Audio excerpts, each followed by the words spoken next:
Mesdames et messieurs, bonsoir. Merci de nous recevoir chez vous pour ce flash d'information de 18h sur la télévision du Burkina. La télévision numérique de terre au Burkina, c'est pour fin septembre 2017. Les installations techniques sont en cours et devront permettre un début de diffusion à la date indiquée. Le comité de pilotage de la TNT a rencontré le Premier ministre Paul Kabatieba ce matin pour en discuter et échanger sur le coût du décodeur plafonné à 10 000 francs CFA. Les redevances des médias, quant à elles, ne sont pas encore fixées. Qu'elles proviennent du gouvernement ou de l'Assemblée nationale, les députés de la 7e législature ont voté au total 34 lois au cours de cette première moitié de l'année 2017. Toutes ont été promulguées, mais pour leur application se fait toujours attendre. Pour les parlementaires qui étaient hier autour d'une table ronde avec les journalistes, l'entrée en vigueur effective d'une loi votée incombe au gouvernement. Le cadre sectoriel environnement, eau et assainissement du PNDS, objet d'une concertation ce matin à Ouagadougou.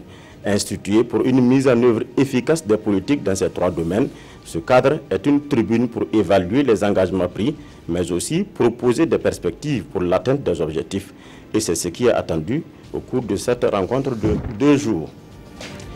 La rage, la grippe aviaire, la tuberculose sont appelées des maladies zoonotiques, des maladies qui se transmettent naturellement d'animaux vertébrés à l'homme et vice-versa.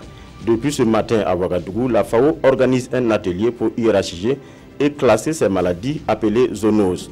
Ce sont des maladies, une fois déterminées, feront l'objet d'une intervention conjointe des ministères de la Santé afin de les juguler. Des émeutes sanglantes post-électorales ont fait 3 morts à Nairobi, au Kenya. Dans plusieurs bidonvilles de la capitale, les partisans de Raila Odinga ont affronté la police toute la journée d'hier. Plusieurs manifestants alors seraient aussi tombés sous des balles un peu partout à travers le pays. Pourtant, juste après la proclamation, la commission électorale a démenti avoir été piratée, comme l'avait affirmé Odinga. Elle a précisé que sur les 97% des suffrages dépouillés, le président Kenyatta était en tête avec 54% contre 44% pour son rival qui dénonce des résultats truqués. La crise entre la Corée du Nord et les États-Unis d'Amérique s'intensifie davantage.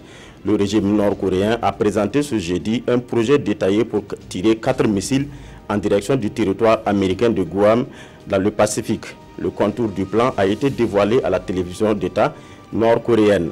Cette nouvelle intervient au lendemain de la déclaration du président américain qui promet le feu et la fureur à la Corée du Nord. Voilà, c'est tout pour ce flash. Merci de nous avoir suivis. L'information revient à 19h avec Christine Koulibaly.